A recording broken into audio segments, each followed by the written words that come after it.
Olá, eu sou Simone, sou pediatra, especialista em aleitamento materno e hoje estou aqui para conversarmos com Marise, gastropediatra infantil, sobre o que a gente tem para falar de evidências em pediatria. Esse é um podcast voltado para famílias, mães, pais, crianças, avós, profissionais da saúde, pediatras, sempre tendo como foco a verdade, baseada em evidências científicas. Eu sou a Marise Toffoli, sou gastropediatra, e a ideia desse podcast surgiu da nossa conversa, né, Simone, sobre essa falta de evidência, trazer evidências, o que há de verdade para as famílias, para os pediatras, mas com forma leve, com forma descontraída. A ideia são fazer diferentes episódios, diferentes temas, para que a gente consiga traduzir o que hoje a gente sabe que tem que ser feito, mas que as famílias, então, que tenham acesso a diferentes informações, muitas vezes desencontradas e nem sempre baseadas em evidências. Ao longo dos nossos episódios, a gente vai trazer alguns convidados, né? Sempre esperando também que vocês tragam as suas dúvidas, as suas sugestões de temas, para que a gente possa aqui ajudar nesse manejo da saúde infantil de maneira global. Nós temos nos preocupado muito com as redes sociais, as informações rápidas, da maneira como elas têm chegado nas famílias. Muitas vezes isso gera muita preocupação, muito sofrimento, muita dor, porque elas ficam, às vezes, entre paredes, sem saber que rumo elas levam. Não que as verdades sejam duradouras. Muitas vezes, o que era verdade 20 anos atrás não é verdade e não é uma conduta de hoje. Mas cabe a nós tentar, de uma maneira mais simples e de uma maneira muito verdadeira, tentar trazer informações que possam, de uma maneira tranquila, colocar a família a par das evidências científicas no que tem de mais novo hoje na saúde infantil. Ao longo dos episódios, além de trazer essas perguntas, traduzir o que há de ciência de maneira mais leve e acessível, a gente combinou de finalizar nossos episódios com uma pergunta polêmica e dicas de leitura para as famílias, para os pais, para educadores e também para os pediatras. Isso que a Marise falou, de no final do episódio sempre falar um tema polêmico ou alguma coisa que está acontecendo nesse momento na nossa sociedade, ele vem de encontro ao que a gente vê direto nas redes sociais. Por exemplo, quando é que nós devemos levar nosso filho para a escola? Retirar o celular das escolas? Tudo isso hoje, ele vem de encontro ao momento que nós estamos vivendo. Então, por exemplo, essa semana, as os celulares proibidos na escola. O que a Sociedade de Pediatria fala sobre isso? O que o pediatra está vivendo em seu consultório, das famílias perguntando para eles. E também sobre temas como berço, ninho, brinquedos, brincadeiras, vacinas, viagem em família. Então, tudo aquilo que gera um pouco de ansiedade e de dúvida, nós tentaremos clarear um pouquinho para vocês. Então, acho que eu vou convidar a todos a assistir nosso primeiro episódio, de fato, falando sobre o desafio e o olhar do pediatra na gestação, como a importância da consulta pré-natal pelo pediatra. Quando nós falamos sobre quando começa a gestação, existe uma preocupação muito grande por parte do pediatra que essa mãe consulte o pediatra até mesmo antes de engravidar. E por que isso? Porque quando você vai engravidar, você precisa ter em mente que uma das maiores preocupações da mãe é: meu filho vai nascer bem? O que vai acontecer ao longo da gestação que pode atrapalhar, por exemplo, o desenvolvimento desse bebê dentro do útero? Se ele é um bebê pequenininho, se ele é um bebê que pode sofrer influência, por exemplo, de uma diabetes, e se o bebê vai amamentar. Eu sempre falo para minhas pacientes quando é que elas começaram a pensar no aleitamento materno. E muitas delas falam que elas só vão pensar quando o bebê nasce. E isso gera muita dificuldade. E eu falo que aí é que começa a grande dificuldade. Quando eu não sei o quão difícil é amamentar e o quão difícil é sofrer todas as intempéries e as dificuldades da gravidez. Com certeza, Simone, acho que a gente vive avanços de conhecimento técnico-científico de uma maneira muito acelerada e acesso a isso também. Então, por muitos anos, se desconhecia a necessidade, a importância dessa consulta do pré-natal. Agora, com o conhecimento, por exemplo, dos 1.000 dias, eu acho que as famílias cada vez ouvem mais falar sobre 1.000 dias, né, e a sua importância. Por que isso é importante? Então, hoje a gente sabe que o que acontece na gestação, né, seja de nutrição, atividade física, exposição ou não ao tabagismo, estresse, né? Então, se preparar para engravidar e preparar uma gestação adequada, vai sim trazer alguns gatilhos, né, para essa criança que podem se manifestar a curto e a longo prazo, não é isso? Isso, e só para esclarecer, 1.000 dias são do dia que você engravida até o segundo ano de vida. E por que que esses 1.000 dias são tão importantes? Porque é a época que você mais gera transformação no seu bebê, em que o cérebro sofre maior influência, tanto das coisas que você passou na gravidez, de uma gravidez desejada, de uma gravidez na adolescência, de uma mãe que foi abusada, de uma gravidez que foi difícil, de uma fertilização in vitro, tudo isso, se você não tiver uma equipe inter e multidisciplinar e uma rede de apoio, pai, avó, o filho que está ali do lado que vai receber um irmão, esses 1.000 dias eles podem ser afetados. E outra coisa que a gente tem em mente, que a gente já sabe sobre o 1.000 dia, por exemplo, uma adoção. Aquela criança que não foi desejada, que veio de uma gestação que não foi querida, se ela foi adotada e ela for amada, esse cérebro pode crescer e pode melhorar. Isso é lindo, porque a gente mostra tanto que o amor e o desamor podem influenciar os 1.000 dias. E o quanto isso é fácil para a gente mostrar para a família a importância do cuidado dos 1.000 dias, né, Marisa? Sim, eu costumo comparar um pouquinho, porque isso parece não palpável, né, para as famílias. Ah, mas o pediatra conversando vai ter esse impacto todo? Sim, e acho que é bastante comparável, por exemplo, quando a gente vai planejar uma viagem. Então, se eu vou planejar uma viagem, eu tenho muitas informações na internet. Eu posso entrar, leio informações diferentes.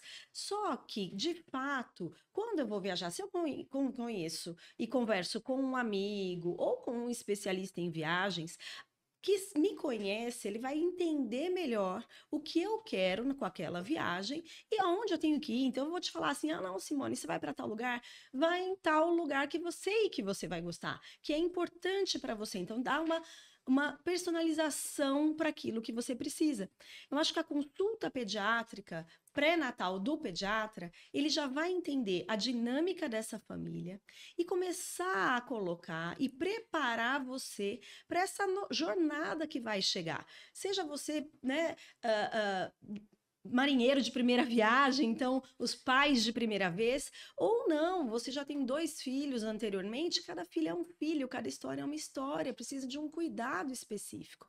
E eu costumo dizer que é para você também fazer vínculo, porque confiar não Sim. é fácil. Uma primeira consulta, eu chego para o paciente e falo, tá tudo bem? Ele nunca me viu, então Aham. ele não vai ter tanta segurança. E às vezes eu costumo dizer o seguinte: não deu tempo daquela mãe confiar no que eu estou falando para ela.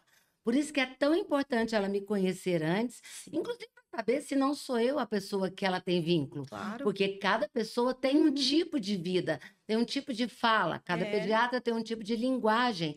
E essa linguagem, ela tem que soar harmônica comigo, porque sim. senão aquilo não vai fluir. Quando eu falo para uma família que chegou no meu consultório, que já deu uma fórmula, vamos tentar tirar a fórmula? Você confia? Eu vou te ver depois da manhã, vou te ver daqui 4 dias. A gente vai acompanhando de perto. Se ela confia em mim, vai dar certo.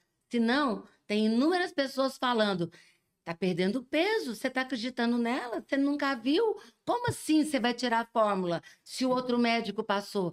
Então, esse vínculo, essa confiança, que hoje eu digo, eu falo isso muito para meus alunos. O que que vai diferenciar o médico de outro daqui a 10 anos?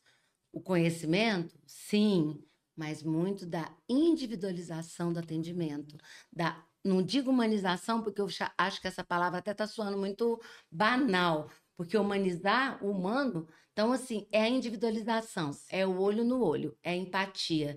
Então, eu falo que esse contato, a escuta, é que vai diferenciar esse atendimento e a confiança dessa mãe na gestação que esse pediatra possa cuidar do seu filho. Eu acho que, sem dúvida, isso. A gente precisa. E esse é o momento, né, de você entender as pessoas e estabelecer essa troca, como você disse, de confiança, troca de informações. Porque durante a gestação, por mais que seja super planejada, inúmeras dúvidas vêm, né? As inseguranças vão surgindo, alguns percalços, alguns problemas na gestação E deixa eu te também. perguntar uma coisa, Marisa. Marisa foi nossa presidente da sociedade por vários anos, esse ano ela é a vice, deve voltar talvez daqui a uns anos. É, por que tão difícil para o paciente, para a mãe, fazer essa consulta pediátrica no pré-natal? Quem que é a principal porta de entrada para essa mãe ficar sabendo e como ela pode, como é que ela fica sabendo e em quem ela vai e como ela vai? Olha, eu acho que é porque esse assunto é um pouco novo, eu acho, primeiro. Então, eu acho, principalmente por isso é o nosso primeiro tema, né? Ah, e a principal porta, além das mídias, além da internet, que hoje a gente muito consome conteúdo e se informa através disso, o obstetra, eu acho que ele tem que ser o nosso grande parceiro para colocar essa importância. Porque hoje a medicina, com tanto conhecimento, ela é fragmentada assim, muitas vezes até mais do que a gente gostaria. Então, e o pediatra, ele tem esse olhar ainda de um generalista, né? O pediatra, ele busca a saúde integral da criança e da sua família. Porque a gente sabe que a família, a criança, na verdade, vai ser um reflexo daquele ambiente, da família, da saúde de todo mundo. Então, é por isso que o pediatra é tão importante. E já desde então a gente tem um documento, por exemplo, da Sociedade Brasileira de Pediatria, né, que é um manual de orientação para consulta pediátrica, também orientando os pediatras, que alguns deles ainda não têm o costume, né, não falam para os seus pacientes que pode fazer, que venha conversar comigo antes, e descrevendo os tópicos importantes da abordagem, porque senão fica parecendo que vai ser um bate-papo, só falar que, como é a sua vida, e não é assim, né, Simone? São tópicos É. que fazem todo o sentido, baseado em ciência, do porquê a gente tem que ter essa abordagem. Fala pra gente um pouquinho dessa abordagem. É importante falar isso, porque muitas pessoas acham que quando você vai fazer a consulta do pediatra, ele vai te falar sobre seu enxoval. Sim, falamos sobre enxoval também, porque Uhum. existem muitos itens que, se eu posso não deixar ele comprar, ele vai sobrar ou direcionar para outras coisas. Hum. Então, o berço seguro é um item que a gente conversa. Isso é muito importante. Prevenção, Isso. segurança. Então, por exemplo, quando a gente fala sobre berço seguro, eu estou evitando que a mãe compre coisas desnecessárias no momento que é extremamente dispendioso para a família.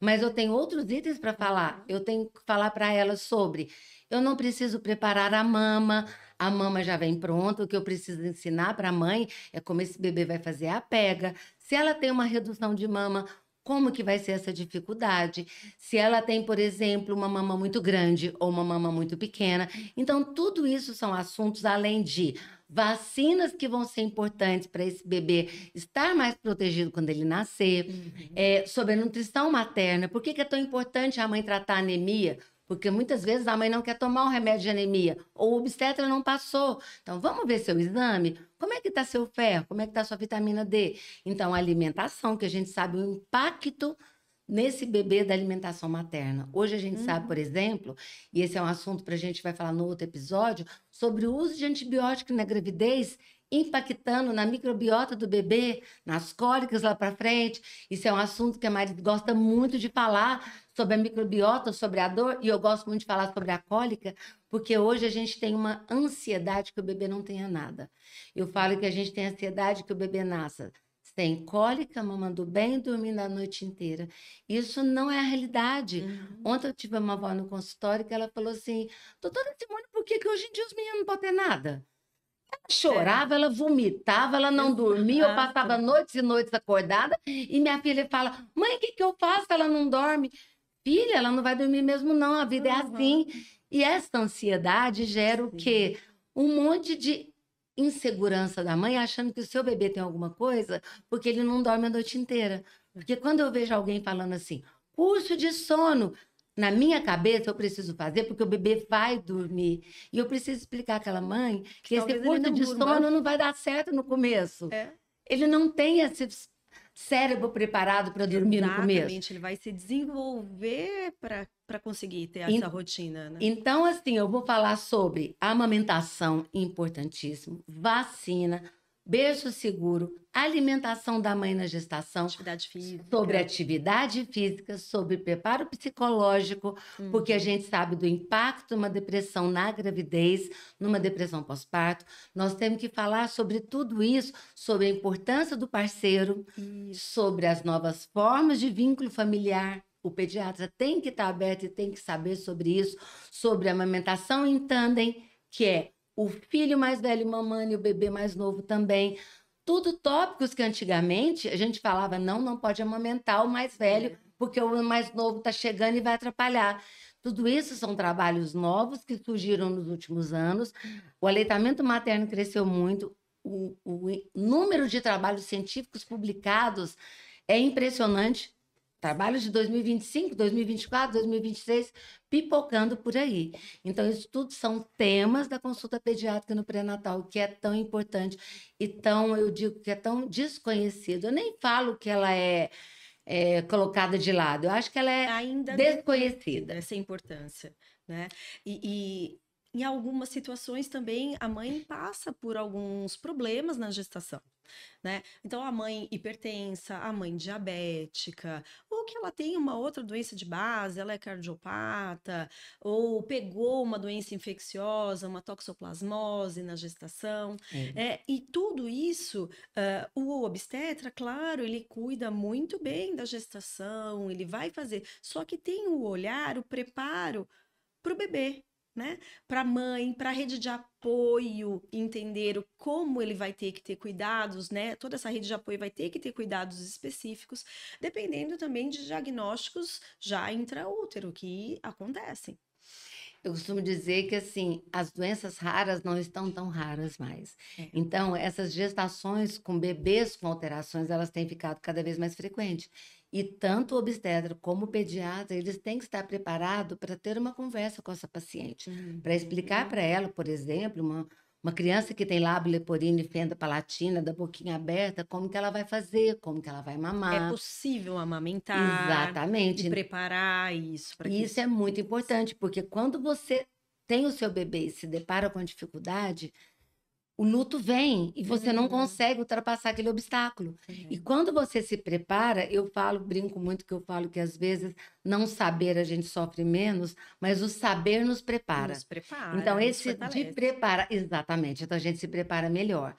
E outra coisa que a gente tem que ter em mente também é que hoje a pressão da mulher para voltar ao mercado de trabalho também é muito forte.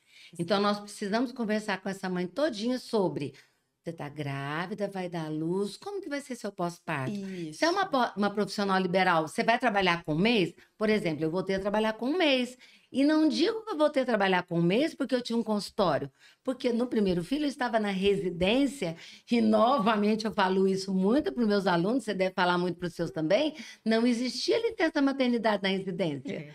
Existia uma chefe louca que queria que você voltasse, porque você tinha que trabalhar, porque quem mandou você engravidar.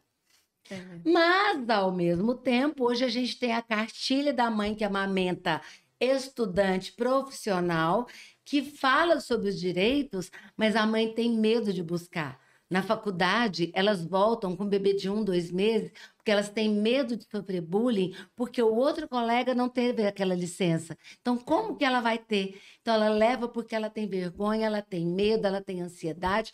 O sonho dela foi ser médica. Como que ela engravidou? E agora ela quer forçar uma licença? Então é muito pesado. Isso tudo a gente tem que conversar na gravidez. A gente tem que preparar essa família. É. Não é fácil. Mesmo para quem não é profissional liberal, né, Simone? Existe uma insegurança da volta ao mercado de trabalho. Tá, eu tenho uma carteira assinada, eu sou CLT, mas eu vou ser substituída temporariamente, né? E depois? Como eu vou ser acolhida na empresa? Sem O contar meu espaço vai estar lá, nós temos né? CLT de 4 meses, CLT de 6 meses. Se eu De volto com 4, licença. meu bebê não está comendo. Como que vai ser? Eu vou Uhum. desmamar ele? Quem vai ficar com esse bebê? Agora, recentemente, está tendo uma transformação de colocar o CIMEIs das 5 da manhã às 10 da noite para a mãe poder levar o bebê para o CIMEI. Mas o bebê de 4 meses não vai para o CIMEI. Onde é que essa mãe vai deixar o seu bebê? Então, É. tudo isso são coisas para a gente conversar, porque a gente tem que preparar a mulher, porque muitas das vezes a mulher é a fonte de renda da família, onde ela vai deixar esse bebê. E as Uhum. avós hoje, todo mundo sabe disso, as avós hoje têm suas vidas, muitas delas estão aí trabalhando, não tem Sim. tempo mais de olhar o bebê. E aí, onde que esse bebê vai ficar? Com certeza. São, acho que vários pontos, né? Então, a gente vai falar desde prevenção de doenças, de rotina, de alimentação, de atividade física, preparo psicológico, e coisas práticas, né? Entre as coisas práticas que você citou, você falou do enxoval, né? Me fala um pouco dessa questão do enxoval. Você entrega uma lista para as famílias? O que você faz? É, o que que eu costumo fazer? Eu entrego o enxoval do bebê, a farmacinha do bebê e o enxoval da mãe e o enxoval do pai. Do pai? Quando eu falo do pai, Ah, elas choram de rir, né? O não. enxoval do pai. Ah, Coitado do pai, gente. Vai chegar lá com a roupa do corpo, ninguém preocupou em arrumar a mala dele. Aí, se ele sai para poder tomar um banho, a mãe fala assim: ele me abandonou, fiquei aqui sozinha. faz todo sentido. E eu costumo falar para elas o seguinte: quando esses dias uma paciente foi muito engraçado, né? Ela chegou para mim, ela estava de 34 semanas e falou assim: eu falei, sua mala tá pronta? Ela falou: não, eu tô com medo, vai que eu arrumo a mala e o bebê nasce. Eu falei, Não faz não, não, sentido. arruma a mala, porque se ele nascer, a mala tá pronta. Com Porque eu tenho uma certeza. outra paciente que o bebê foi prematuro e ela não arrumou a mala. E ela saiu correndo para o hospital, foi 32 semanas, e aí a primeira roupinha, até hoje ela fala, não era a roupa que ela escolheu. E o marido levou a roupa que ele quis e não foi a roupa que ela escolheu. Então, quando a bebê nasceu, para ela, aquele filho imaginado não se realizou, não se concretizou, porque não foi a roupa que ela imaginou. E Uhum. tudo isso eu costumo conversar com elas assim. Arruma direitinho e explica para o seu marido, porque ele não tem obrigação de saber que roupa que você imaginou. Ele Com deve ter certeza. colocado tudo que ele achou, aquelas malas, quando você faz nas vésperas, socando tudo, e não agradou ela. Então, eu costumo dar a lista primeiro porque existem coisas que são totalmente dispensáveis e ela precisa entender isso. Por exemplo, eu não preciso comprar mamadeira. Uhum. Quando eu tô com a mamadeira, parece que eu tô com uma bengala. Então, quando eu não tô, se eu precisar, qualquer lugar eu compro. Então, eu não Uhum. compro, não preciso levar. Mamadeira não é item essencial. Não precisa levar fórmula para maternidade. Nunca, pelo amor de Deus, Jamais. a fórmula SOS mata todo pediatra do coração. Não tem Uhum. fórmula SOS. Nós É. vamos estimular o aleitamento materno, a hora ouro, o contato pele a pele, o colo. Então eu falo para elas, não precisa fórmula, não precisa mamadeira, não precisa chupeta. Uhum. Por quê, gente? É igual quando você vai desmamar um bebê, tirar a chupeta. Se você tem a chupeta na bolsa, a primeira birra, você taca a chupeta na boca.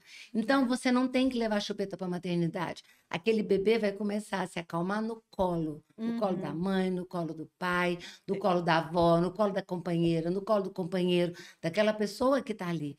Então, eu não preciso levar isso. Eu não preciso comprar máquina de tirar leite, porque as pessoas elas fazem aquele enxoval enorme, às vezes, de itens desnecessários.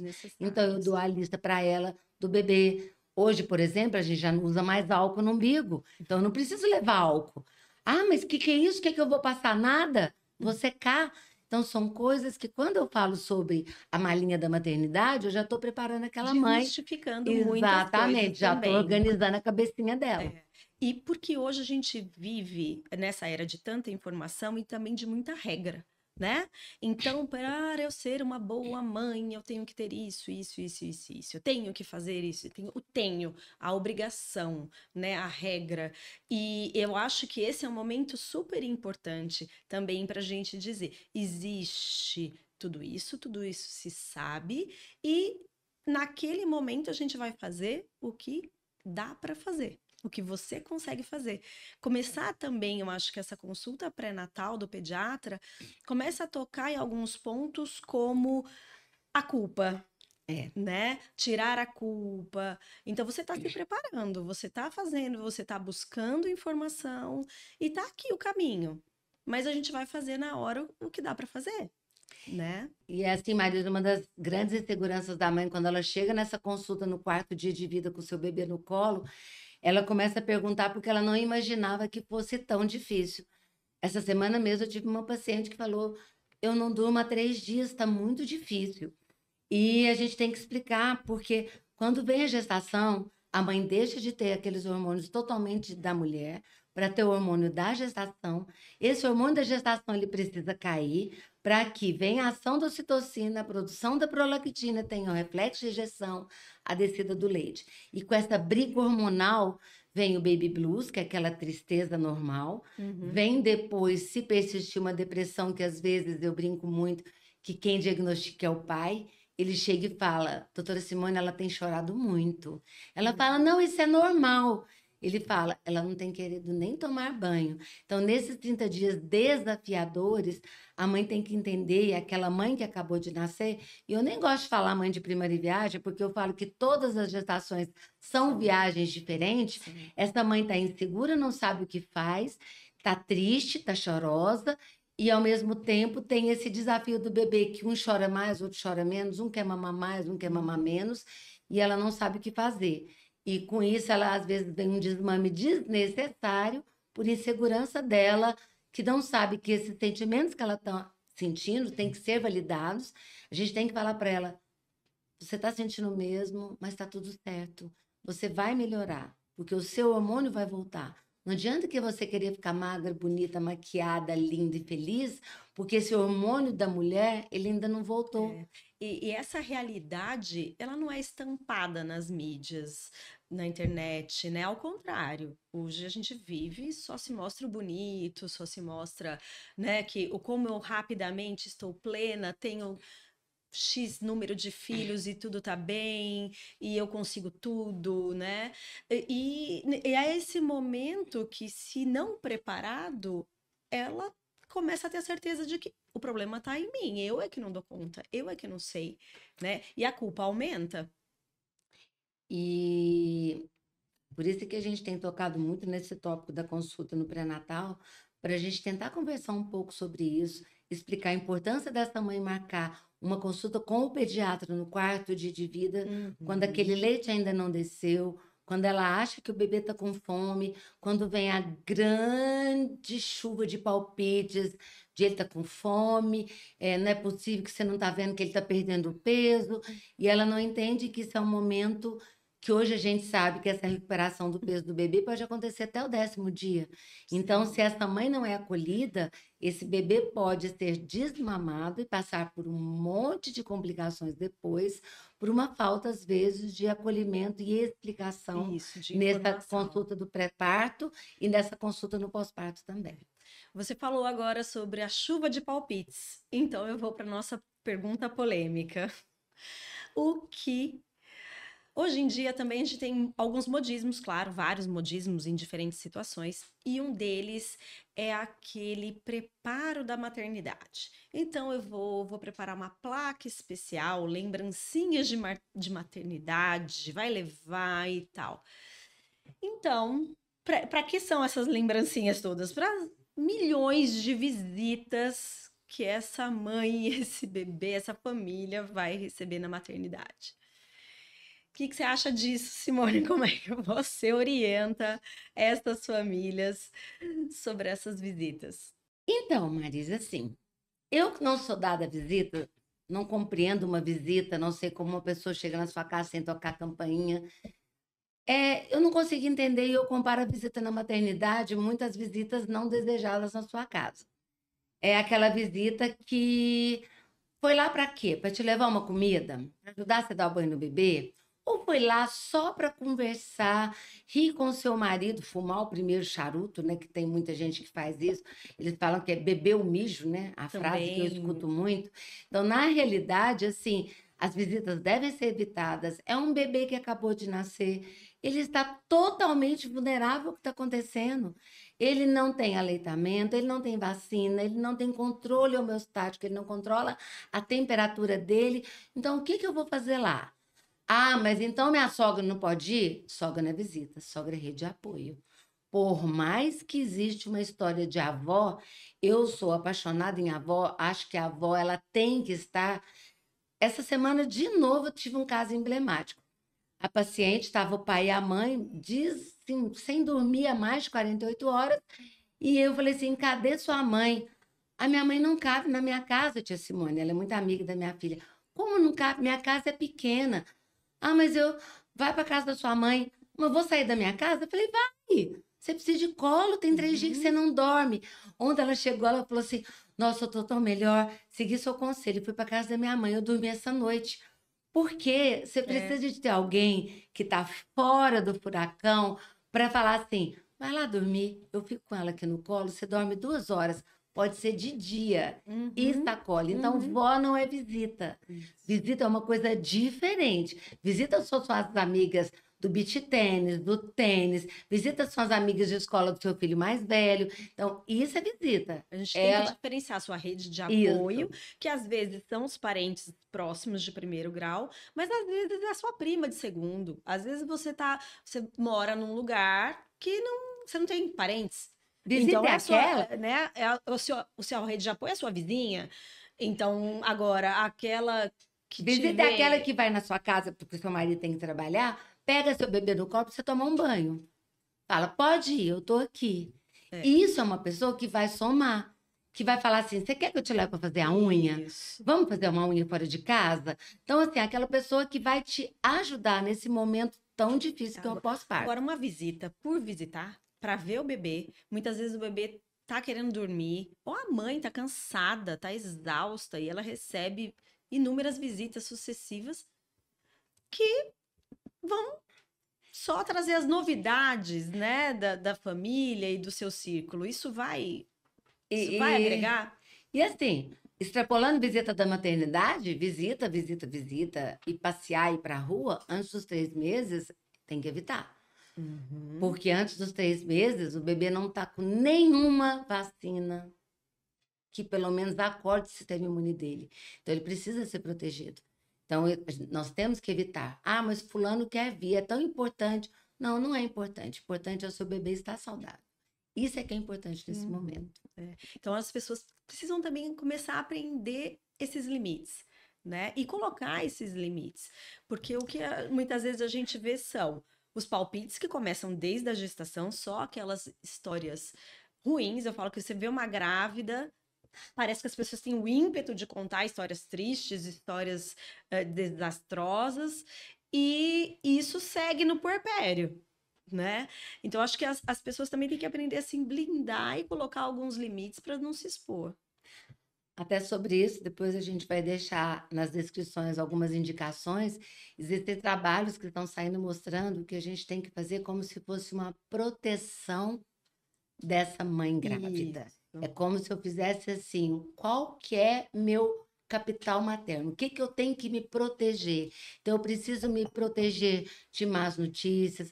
Ah, eu vou ficar alienada? Não, gente, não é questão de ficar alienado. É questão de você não gerar esse sentimento triste, que pode fazer com que você libere mais cortisol e leve uma gestação com mais tristeza para esse bebê. Evidente que as tristezas vão acontecer, às vezes você perde um ente querido na sua família. Não tem É. jeito de você não A sofrer. vida continua acontecendo. Isso não tem como você evitar, mas tem como você evitar Uhum. saber alguém que teve uma pressão alta grave, que teve um bebê prematuro de 28 semanas, que foi para UTI. Então, isso você pode se proteger. Por que que eu preciso saber disso agora? Mas eu posso, por exemplo, saber que quanto mais eu faço caminhada, vejo um pôr do sol, leio um Uhum. bom livro, faço uma meditação, faço uma massagem, eu vou fazer com que o meu bebê seja mais tranquilo. Isso já tem trabalho saindo e a gente vai deixar depois alguns na descrição, porque isso faz uma proteção da mãe e uma proteção do bebê. Sem dúvida. Então, depois olhem lá na descrição, a gente vai ter tanto o link do Manual de Orientação da Sociedade Brasileira de Pediatria para os pediatras e essas sugestões de leitura para as mães, para os pais, para a rede de apoio. Então, Marise, terminamos nosso primeiro episódio, Evidências em Pediatria, falando sobre a importância da consulta do pediatra no pré-natal, sobre as grandes dificuldades que a mãe enfrenta. E espero que todos tenham gostado e convidamos você para os próximos, onde sempre teremos temas em evidência, não é, Marise? Com certeza. Espero que a gente tenha conseguido agregar alguma coisa. Então, por favor, depois nos procure nas redes e dê seu feedback e também sugestões de temas para a gente abordar. Até o próximo.